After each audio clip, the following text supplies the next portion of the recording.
विद्युत चुंबकीय तरंगें दूसरे लेक्चर में पहुंच गए हैं और बात चल रही है, हम आगे बढ़ गए हैं विस्थापन धारा के बारे में। ठीक, तो बताते हैं विस्थापन धारा।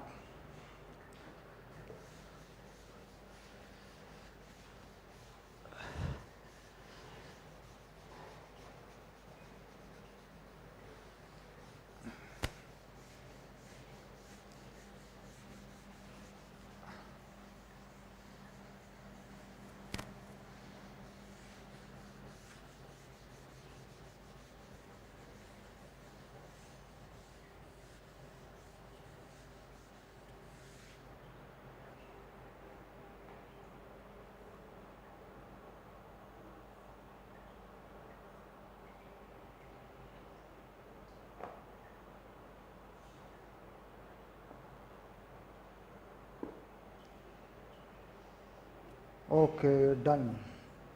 चलिए शुरू करते हैं विस्थापन धारा।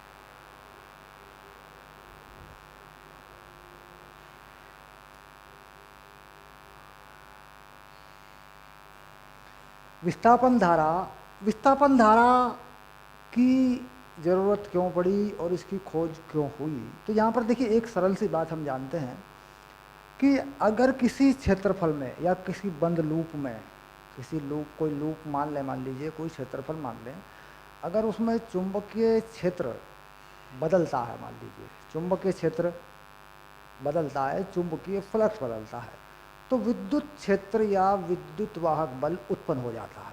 ठीक, ये हम जानते हैं, ये है फैराडे के नियम विद्युत चुंबकीय प्रेरण में, और ये हम पढ़ चुके हैं।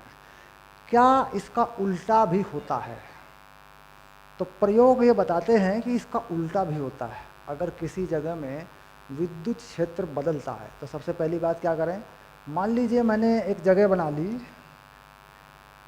इस जगह में मान लीजिए मैंने एक विद्युत क्षेत्र बना लिया। बहुत सरल सी बात है ये विद्युत क्षेत्र बना लिया मैंने ऐसे, और विद्युत क्षेत्र बदल रहा है, समय के साथ विद्युत क्षेत्र बदल रहा है। ठीक, और यहाँ पर मैंने एक एम्पियर का लूप लगाया, ऐसे एम्पेरियन लूप लगाया इस जगह में। ठीक, तो एम्पेरियन लूप में लगाने के बाद यहाँ पर एक चुंबकीय क्षेत्र बन गया, चुंबकीय क्षेत्र उत्पन्न हो गया। जबकि आप देख रहे हैं कि इस लूप के अंदर कोई धारा नहीं है, इसके अंदर कोई विद्युत धारा नहीं है, कोई तार नहीं है, कुछ नहीं है, ये सिर्फ एक खाली जगह है। खाली जगह में विद्युत क्षेत्र केवल बदल रहा है। ठीक, यानी विद्युत क्षेत्र जो है वो समय का फलन है। अगर देखा जाए तो बता दें क्या भाई, समय का फलन है, समय के साथ बदल रहा है।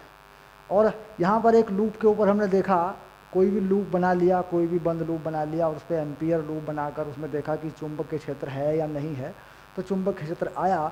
या फिर चुंबकीय क्षेत्र बताने वाली चुंबकीय सुई को हम इस जगह में लेके गए जहाँ विद्युत क्षेत्र बदल रहा था, तो वहाँ चुंबकीय सुई ने बता दिया कि यहाँ पे चुंबकीय क्षेत्र है।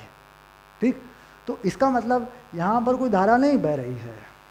ठीक, तो जब कोई धारा नहीं बह रही है तो यहाँ क्या हुआ कि इसे एक समतुल्य धारा मान ली गई। समतुल्य धारा मतलब ये मान लें कि भाई यहाँ एक समतुल्य धारा है, ऐसे समतुल्य धारा बह रही है, मान लीजिए आई, ऐसे वास्तव में कोई धारा नहीं है, मतलब वह समतुल्य धारा जिसके कारण विद्युत क्षेत्र, जिसके कारण चुंबकीय क्षेत्र उत्पन्न हुआ है, वह धारा। तो उस धारा को नाम दिया विस्थापन धारा।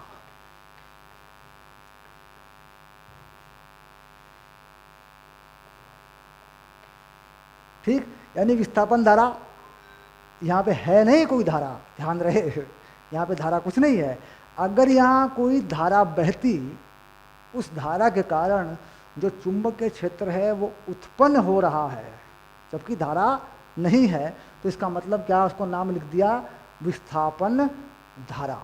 यानी विद्युत क्षेत्र के बदलने से एक विस्थापन धारा उत्पन्न हो जाती है जो दिखाई नहीं देती, जो तार में नहीं होती है, लेकिन उस विस्थापन धारा जो दिखाई नहीं दे रही है के कारण एक चुंबकीय क्षेत्र उत्पन्न हो चुका है। तो चुंबकीय क्षेत्र चुंबकीय सुई के द्वारा ज्ञात हो जाता है। ठीक, तो यानी ऐसी धारा जो किसी जगह में, ठीक, किसी क्षेत्रफल में, हम ये मान लें किसी क्षेत्रफल में से होकर अगर विद्युत फ्लक्स या विद्युत क्षेत्र का परिवर्तन हो रहा हो तो वहाँ पर एक चुंबकीय क्षेत्र जो उत्पन्न हो रहा है उसको उत्पन्न करने वाली धारा उसे कहते हैं विस्थापन धारा, जो कि किसी तार में नहीं बह रही है, क्योंकि अगर हम यहाँ मान लीजिए कोई धारा को नापने वाली चीज़ लगाएं, अमीटर लगाएं, ठीक, तो कुछ नहीं होने वाला, अमीटर कुछ बताने वाला नहीं है, क्योंकि यहाँ कोई तार तो है नहीं। तो खाली जगह में विद्युत क्षेत्र को बदल दें, विद्युत फ्लक्स को बदल दें, तो वहाँ एक चुंबकीय क्षेत्र उत्पन्न हो गया, और वो जिस धारा की वजह से हुआ वो धारा मानी गई विस्थापन धारा। मान लिया गया कि अगर यहाँ कोई धारा होती तो समतुल्य धारा, अगर यहाँ पर कोई धारा होती तो इतना चुंबकीय क्षेत्र बन जाता। ठीक, कुल मिला के मानना पड़ा, धारा को मानना पड़ा, क्योंकि चुंबकीय क्षेत्र पैदा हो गया। ठीक, तो ऐसी धारा इसे कहते हैं विस्थापन धारा। अब इस विस्थापन धारा को कैसे बनाते हैं, एक संधारित्र की मदद से हम इसको बना लेते हैं। मैक्सवेल ने इसे बनाया, मैक्सवेल के अनुसार हम इसे बनाते हैं।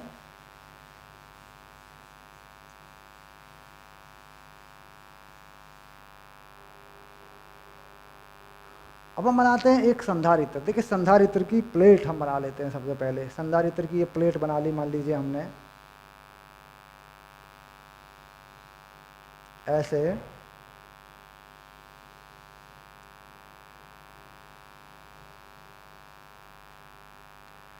और प्लेटों को एक ऐसे आवेश के स्रोत से जोड़ दिया कि प्लेटों पर जो आवेश है वो बदल रहा है।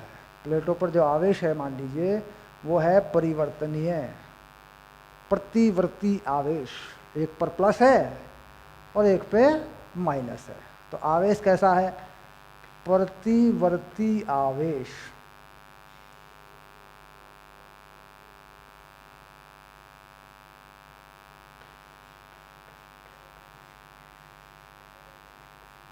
यानी समय के साथ बदलने वाला आवेश, सीधी सी बात यह है।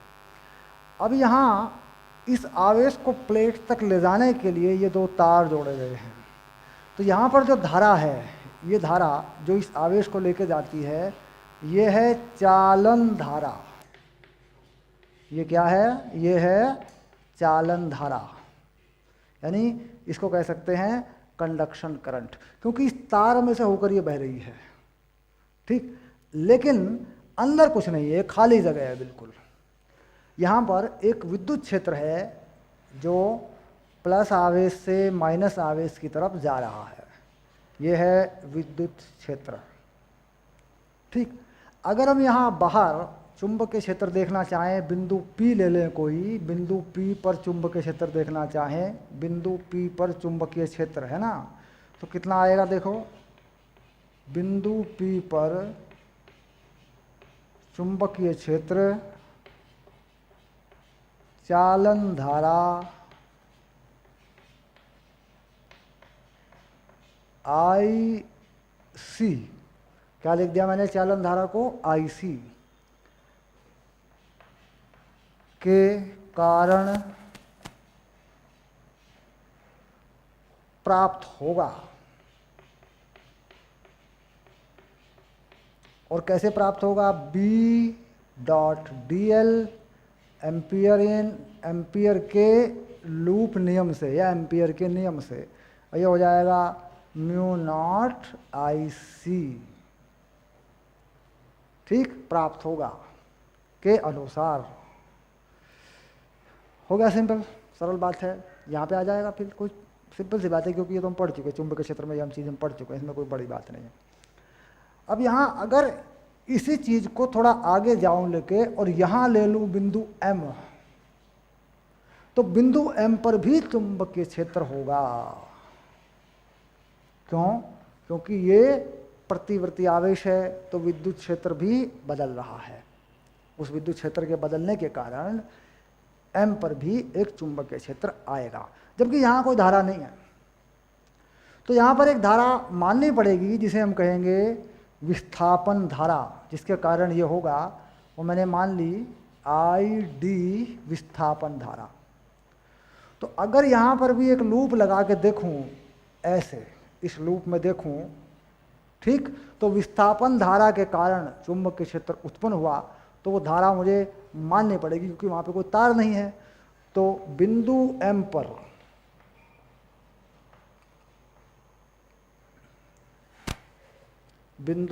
पर चुंबकीय क्षेत्र विस्थापन धारा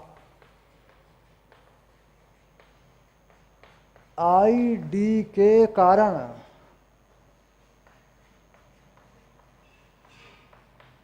उत्पन्न हुआ माना जाए,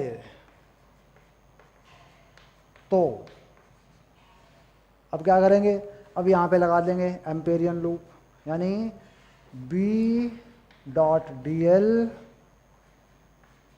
बंद, और ये हो गया म्यू नॉट ID, ये विस्थापन धारा के कारण हो गया।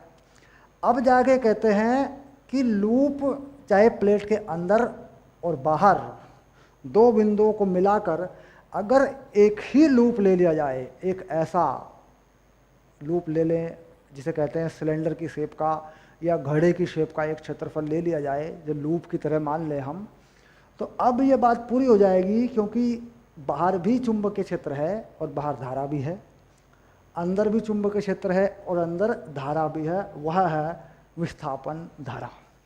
ठीक, अब यहाँ पूरा का पूरा मैक्सवेल एम्पियर का एक इक्वेशन बन जाएगा। मैक्सवेल एम्पियर नियम तैयार हो जाएगा, क्योंकि ये जो बात आई है ये मैक्सवेल से आई है, और ये जो बात आई है ये एम्पियर से आई है। एम्पियर ने विस्थापन धारा के चुंबकीय क्षेत्र की बात नहीं की है, मैक्सवेल ने उसे ढूंढा। ठीक, तो पूरी तरह मिल जाएगा मामला B.dl और mu naught IC plus ID, यानी एक ऐसा लूप जिस पर कोई बिंदु चाहे प्लेट के बाहर ले लो चाहे प्लेट के अंदर ले लो। अगर प्लेट के बाहर लोगे तो विस्थापन धारा का मान शून्य हो जाएगा, क्योंकि प्लेट के बाहर विस्थापन धारा नहीं है, चालक या चालन धारा है। और अगर प्लेट के अंदर ले लेंगे, एम पे चले जाएंगे, तो यहाँ चालन धारा नहीं है, यहाँ विस्थापन धारा है, तो ये लग जाएगी। तो दोनों ही केस में, दोनों ही हालात में ये चुंबकीय क्षेत्र बता देगा। ठीक, अब ये किसका नियम हो गया? ये हो गया मैक्सवेल एम्पियर नियम हो गया ये।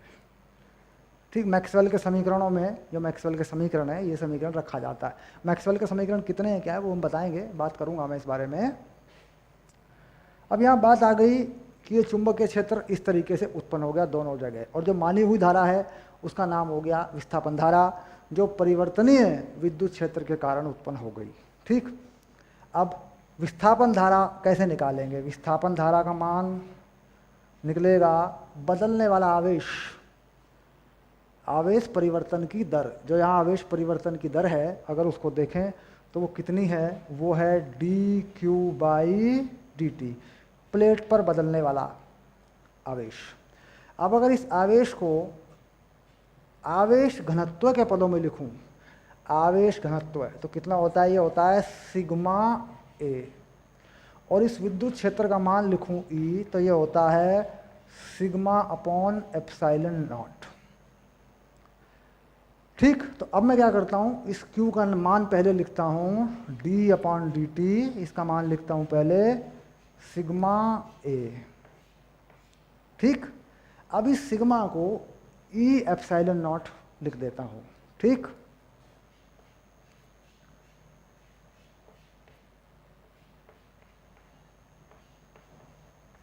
ये आ गया, देखिए, तो ये पद आ गया epsilon not dEA by dt, ये आ गया देखो, विद्युत क्षेत्र और एरिया आ गया देखो, क्षेत्रफल आ गया। इसे क्या कहेंगे? विद्युत फ्लक्स कहेंगे इसको।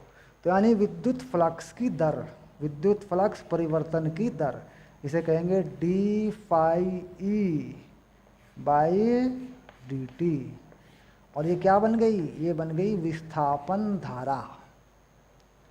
विस्थापन धारा विद्युत फ्लक्स परिवर्तन की दर, किसी क्षेत्रफल में विद्युत फ्लक्स या किसी क्षेत्रफल में विद्युत क्षेत्र रेखाओं की संख्या, इसे कहते हैं।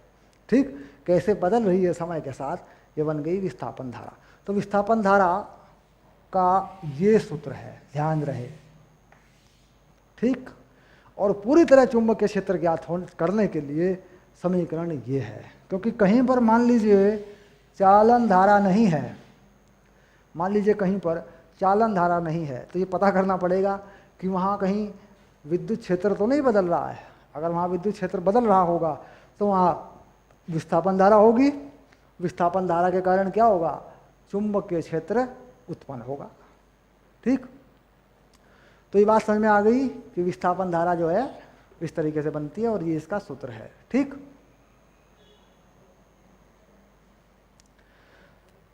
अब इसके बाद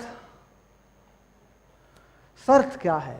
शर्त यह है कि सामान्यतया ये दोनों धाराएं रहती हैं, क्योंकि पूरी तरह कोई भी पदार्थ पूर्ण चालक भी नहीं होता और कोई भी पदार्थ पूरी तरह अचालक भी नहीं होता।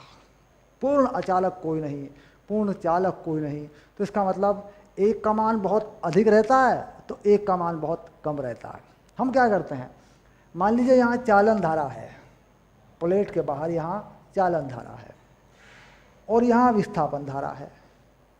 ठीक, तो विस्थापन धारा ये मानकर बनाई गई कि यहाँ निर्वात है, यहाँ कुछ नहीं है, तब तो ठीक है, क्योंकि यहाँ विस्थापन धारा शून्य है, यहाँ चालन धारा शून्य है। अंदर चालन धारा शून्य है, बाहर विस्थापन धारा शून्य है।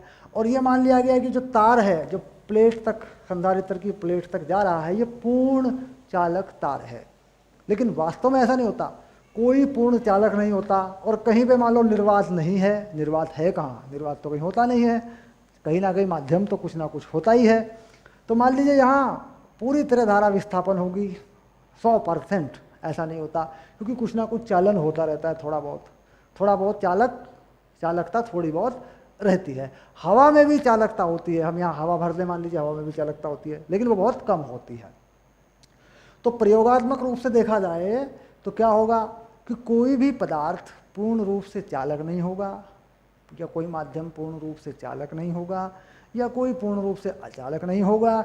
इसलिए सामान्यतया ये दोनों धाराएं रहती हैं। चालक धारा भी रहती है, मतलब चालन धारा भी रहती है, और विस्थापन धारा भी रहती है। अब यहाँ विस्थापन धारा के साथ साथ थोड़ी बहुत चालन धारा भी रहेगी यहाँ पे। ठीक, ओके। चलिए अब देखते हैं कि इस पर जो उदाहरण है वो क्या है। इस पे उदाहरण जो है उसे हल करेंगे, उदाहरण को। ठीक है,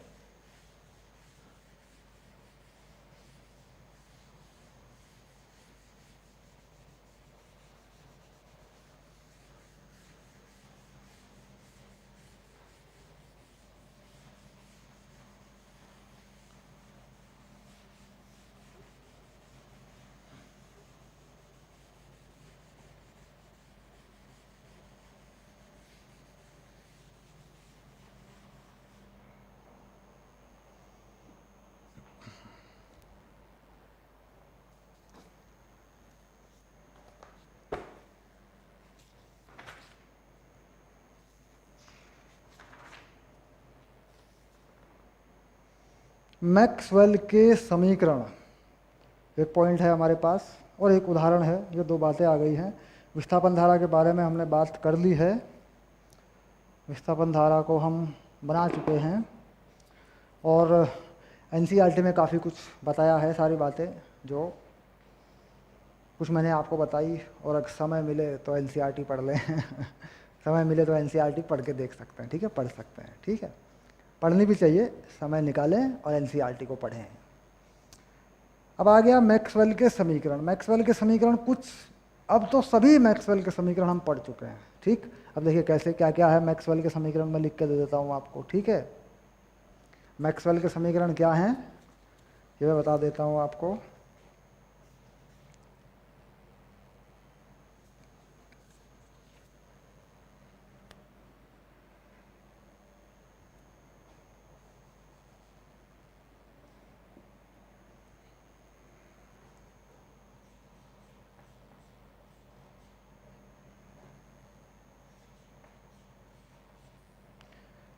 मैक्सवेल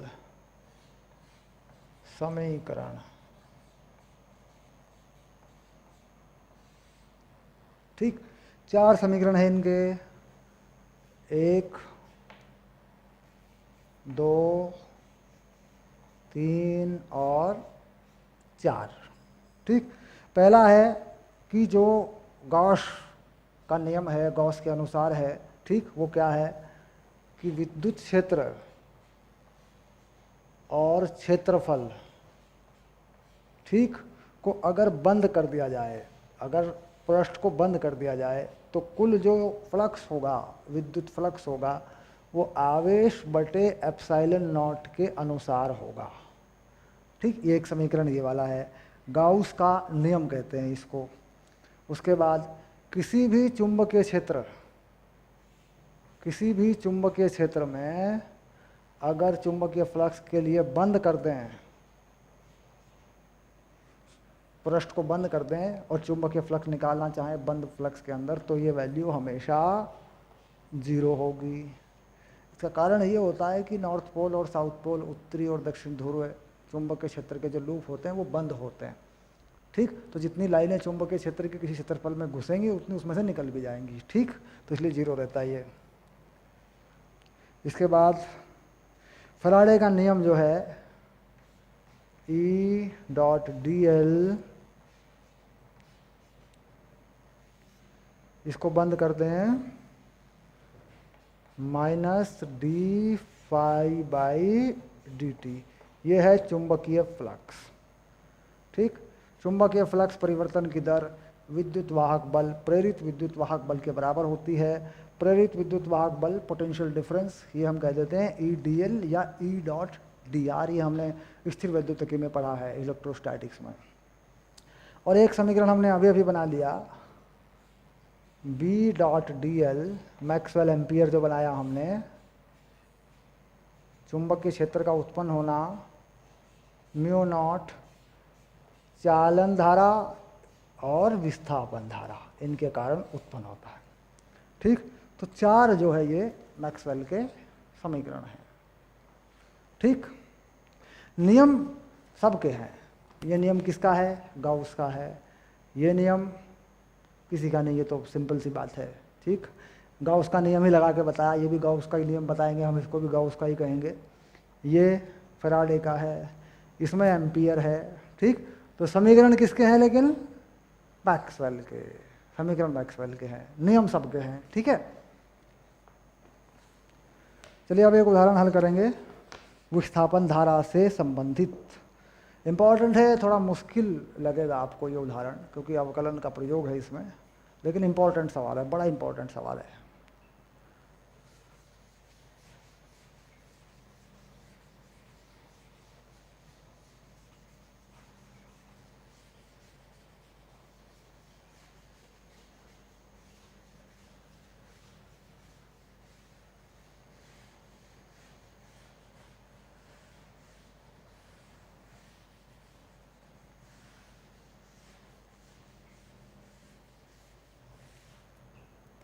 विस्थापन धारा और विस्थापन धारा से संबंधित चुंबकीय क्षेत्र निकालने पर यह प्रश्न है। उदाहरण नंबर 8 जो है,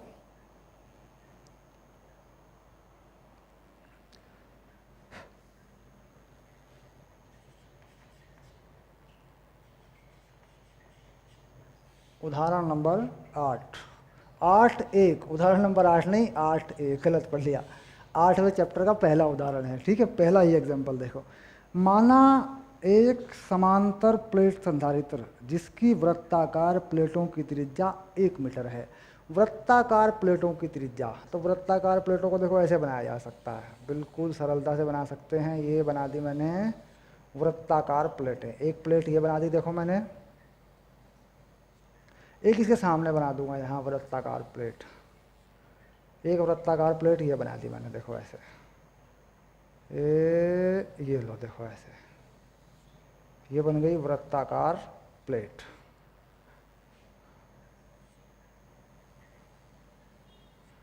ये हो गई वृत्ताकार प्लेट है।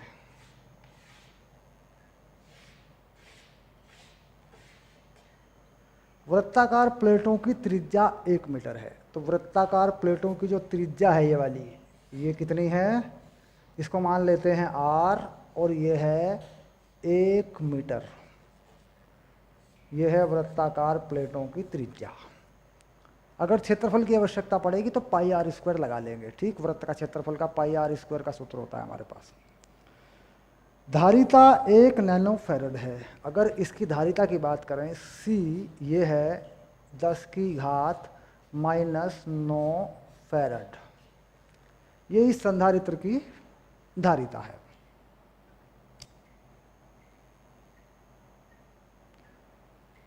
इसको आवेशित करने के लिए 1 मिलियन या मेगा ओम के एक प्रतिरोधक के साथ श्रेणी क्रम में 2 वोल्ट की बैटरी से जोड़ा गया। अब इसको एक 2 वोल्ट की बैटरी से जोड़ दिया गया ऐसे, और एक प्रतिरोध लगा दिया गया ऐसे R। ये है 2 वोल्ट की बैटरी और R का मान है 1 मेगा ओम, 10 की पावर 6 ओम कह सकते हैं इसको। ये बहुत बड़ा प्रतिरोध है, देखो इस तरीके से इसको जोड़ दिया गया, आवेशित कर रहे हैं इसको, ठीक। अब मान लीजिए मैंने इसे ऐसे जोड़ दिया, ये प्लस पॉजिटिव मान लिया मैंने और ये नेगेटिव, तो इस पर आवेश कैसा आएगा, प्लस का क्यू आएगा, इस पर माइनस का क्यू आ जाएगा ऐसे, ठीक। आवेशित हो रहा है, ठीक। 10 की पावर -3 सेकंड के पश्चात संधारित्र के बीच में दोनों प्लेटों के केंद्र एवं उनकी परिमिति के ठीक मध्य में स्थित एक बिंदु पर चुंबकीय क्षेत्र का परिकलन कीजिए, ठीक। परिमिति के ठीक मध्य में स्थित बिंदु P पर चुंबकीय क्षेत्र का परिकलन कीजिए। तो चुंबकीय क्षेत्र जो मांगा जा रहा है, देखिए परिमिति के मध्य में हम आ रहे हैं, बिल्कुल यहाँ पर बिंदु P पर है एक चुंबकीय क्षेत्र हमें चाहिए ये वाला। यहाँ पर चुंबकीय क्षेत्र मिलेगा यहाँ एम्पियर का एक लूप मान लेने से, और यहाँ पर हमें ज़रूरत पड़ेगी कि यहाँ कितनी विस्थापन धारा है, विस्थापन धारा की आवश्यकता पड़ेगी बिंदु P की परिमिति के अंदर। और ये जो बिंदु P है, ये यहाँ से ये जो दूरी है ये आधे मीटर पर है, मध्य मान रहा है, मध्य। तो ये जो है ये है, इसको मान लेता हूँ R डैश, और R डैश का मान कितना है, ये है 0.5 मीटर, आधे मीटर पर है, 0.5 मीटर पर है ये जो R है, देखो ये जो बिंदु P है। और इसके अंदर जितनी विस्थापन धारा बहेगी इस क्षेत्रफल के अंदर, जिसके चारों तरफ बिंदु P का लूप चलाएंगे, एम्पेरियन लूप, वो हमें निकालनी पड़ेगी विस्थापन धारा। अब विस्थापन धारा यानी जो कुल धारा है वो क्षेत्रफल पर बटी हुई होती है। हम जानते हैं कि जो कुल धारा है, विस्थापन धारा, वो एक प्लेट से दूसरी प्लेट के बीच में सारे क्षेत्रफल पर बटी हुई होगी, उस पर फैली हुई होगी। तो हमें वो धारा चाहिए जो आधी त्रिज्या के क्षेत्रफल पर हो। तो ID का जो मान होगा, जितनी धारा हमें चाहिए ID, वो कितनी होगी, कुल धारा होगी dQ/dt, और क्षेत्रफल त्रिज्या आधी हो जाने के कारण, ये पूरी त्रिज्या क्या है 1 मीटर, और ये त्रिज्या कितनी है जिसके अंदर धारा लेनी है, आधा मीटर। तो त्रिज्या आधी हो जाने के कारण क्षेत्रफल 1/4 हो जाएगा। आप जानते हैं कि वृत्त का जो क्षेत्रफल है वो कितना है, पाई आर स्क्वायर, और अगर इसका क्षेत्रफल लूँ यहाँ इस एरिया तो कितना हो जाएगा, पाई आर स्क्वायर बटे 4 हो जाएगा। पक्का करो, क्योंकि देखो आर जो है वो आधा हो गया है, त्रिज्या आधी हो गई। तो कुल मिला के जो कुल विस्थापन धारा है उसकी 1/4 धारा ही इसमें से बहेगी। तो कुल विस्थापन धारा कितनी है? dq/dt, आवेश का परिवर्तन, आवेश परिवर्तन की दर है। तो यहाँ जो विस्थापन धारा मुझे चाहिए, id जो मुझे चाहिए, ठीक, p पे चुंबकीय क्षेत्र बनाने के लिए ये d लिखना है मुझे, है ना, ऐसे ये हो जाएगी 1/4 dq/dt। ठीक, ये बात यहाँ समझने की है बस, क्योंकि कुल क्षेत्रफल का 1/4 क्षेत्रफल ही है उस बिंदु की परिधि के अंदर जिस पर बिंदु P है, जहाँ पर मुझे एम्पियर का लूप लगाना है और चुंबकीय क्षेत्र देखना है। अब इसके बाद यहाँ से मैं बड़ी आसानी से चुंबकीय क्षेत्र निकाल लूँगा। कैसे निकालूंगा मैं? फिर मैं लगा दूंगा μ0 I d और बराबर कर दूंगा b 2πr dash. 2πr dash क्यों? क्योंकि बिंदु P पे लगा रहा हूँ और ये r डैश है, इसका मान आधा मीटर है, ठीक। और ये विस्थापन धारा यहाँ लगा दूंगा मैं ऐसे, ठीक। तो b का मान निकाल लूँगा, कितना आएगा b का मान? μ0/4 dq/dt और नीचे आएगा 1/2πr डैश, यानी μ0 I/2πr r डैश। ये सीधा सीधा एम्पियर का लूप लगा दिया मैंने बिंदु P पर। ये जो आ रहा है ये चुंबकीय क्षेत्र बिंदु P पर आ रहा है ऐसे। तो मुझे यहाँ चाहिए सिर्फ आवेश परिवर्तन की दर, वो मैं यहाँ से निकाल लूँगा। किसी भी समय पर आवेश परिवर्तन की दर मेरे पास है, समय मेरे पास है। समय क्या है? t बराबर 10⁻³ पर मुझे चाहिए dq/dt का मान, ये मुझे चाहिए क्योंकि ये मुझे लगाना है 10⁻³ सेकंड पर, वो चुंबकीय क्षेत्र मांगा गया है। अब मैं देखता हूँ कितना आवेश है।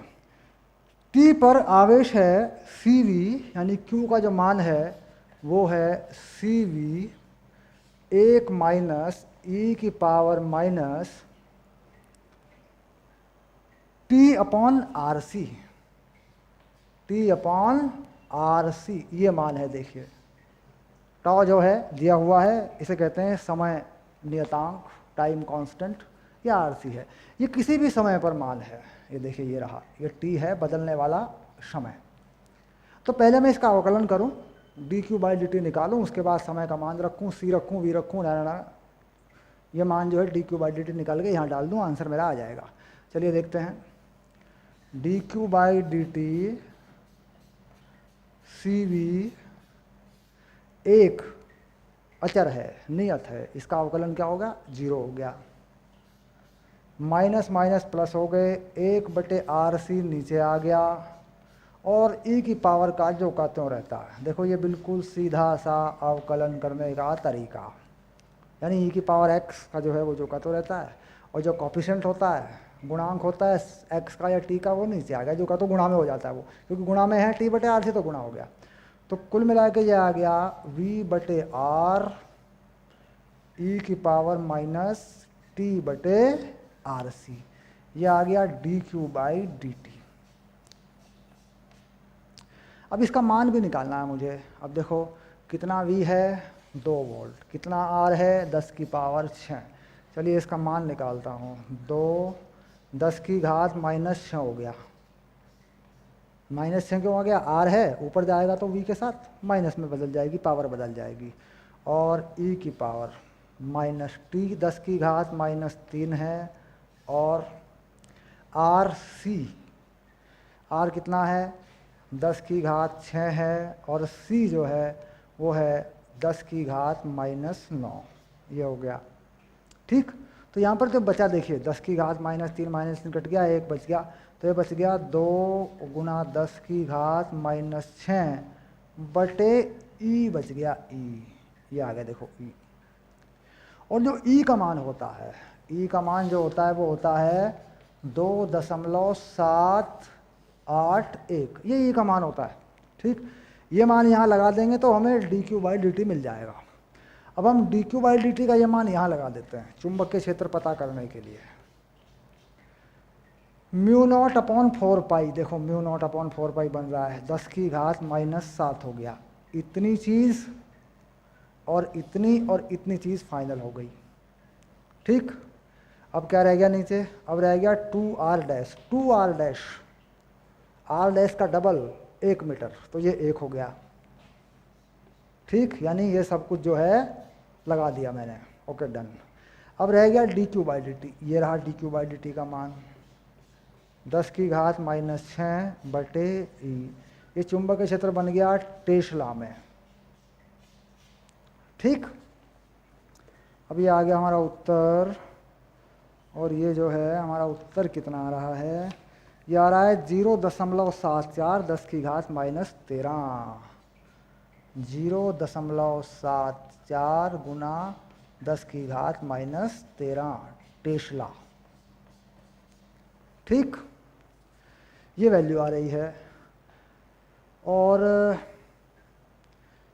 2/E है ना, यहाँ पे 2 भी तो है ना, 2 लगाओ, गुना 2 है ना, ये देखो ऐसे।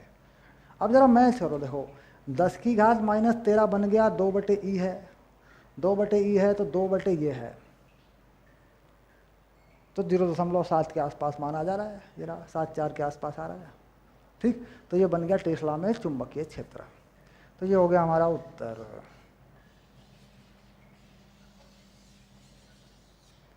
ठीक, तो बात समझ में आ गई कि भाई किस प्रकार आवेश का परिवर्तन, आवेश परिवर्तन की दर, समांतर प्लेट संधारित्र की प्लेटों के बीच में अगर आवेश बदल रहा हो चुंबकीय क्षेत्र उत्पन्न करता है।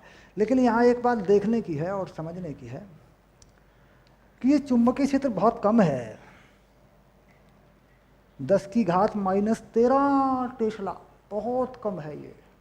ठीक, अगर हम इसे बढ़ाना चाहते हैं तो हमें क्या करना पड़ेगा, अगर हम इसे बढ़ाना चाहते हैं तो हम ये मान लीजिए ये प्रतिरोध कम कर लें, क्योंकि देखिए ये माइनस पैदा करता है यहाँ पे, ये प्रतिरोध कम कर लें। ठीक, सी का मान तो पहले ही कम है तो ये चीज़ बढ़ जाती है, फिर ये बढ़ जाता है। ठीक, यानी कुल मिला के अगर हम यहाँ धारा का मान बढ़ा लें, ठीक, तो ये चुंबकीय क्षेत्र बढ़ जाता है। ठीक है,